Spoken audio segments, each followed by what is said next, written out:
শেষ মুহূর্তের গোলে হংকং চায়নার বিপক্ষে ৪-৩ গোলের বেদনাময় হারে চোখের পানি লুকাতে পারেনি হামজা সমিতরা।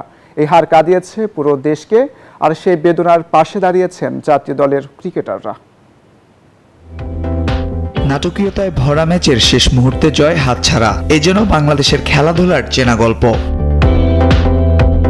হংকং চায়নার বিপক্ষে ৯০ মিনিট শেষে ৩-২ গোলে পিছিয়ে ছিল বাংলাদেশ।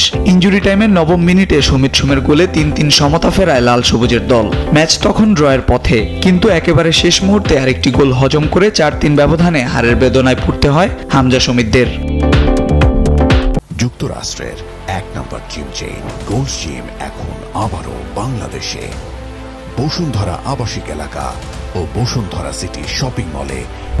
এই হারে শুধু মাঠের খেলোয়াড়দের নয়, হৃদয় ভেঙেছে দেশের কোটি সমর্থকের। হামজাদের এমন বেদনাময় পরাজয়ে পাশে দাঁড়িয়েছে জাতীয় দলের ক্রিকেটাররাও।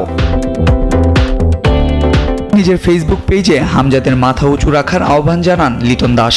শেষ মুহূর্তে গোল খেয়ে হারলেও ফুটবলারদের লড়াইটা অনুপ্রেরণাদায়ক ছিল বলেও মনে করছেন লিটন। সেই সাথে ফুটবলারদের নিয়ে গর্বিতও তিনি। তাসকিন আহমেদও জানান সমর্থনের বার্তা।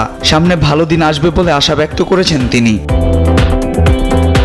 টাইগার স্পিনার রিশাদ হোসেন তার পেজে হামজার অশ্রুসিক্ত ছবি শেয়ার করেছেন এবং শেষ মুহূর্তের গোলটা তার হৃদয়ে ছুরির মতো বিঁধেছে বলে জানিয়েছেন। আর শেষ পর্যন্ত লড়াইটা ছিল বুক ভরা গর্বের, বলছেন রিশাদ। অন্যদিকে নুরুল হাসান সোহান এক সমর্থকের কান্না ভেজা মুহূর্ত শেয়ার করে বলেছেন, ম্যাচটা হারলেও মাঠে যে স্পিরিট দেখা গেছে সেটা জয়ের চেয়ে কম কিছু নয়। এই দলের জন্য গর্ব হচ্ছে তার। এছাড়াও অনেকে স্মরণ করছেন ২০১২ সালের সেই বেদনাময় এশিয়া কাপ ফাইনালের কথা, যেখানে পাকিস্তানের কাছে মাত্র ২ রানে হেরে কেঁদেছিল সাকিব মাহমুদুল্লাহরা। গতকাল ফুটবলারদের কান্না যেন সেই দিনেরই প্রতিধ্বনি।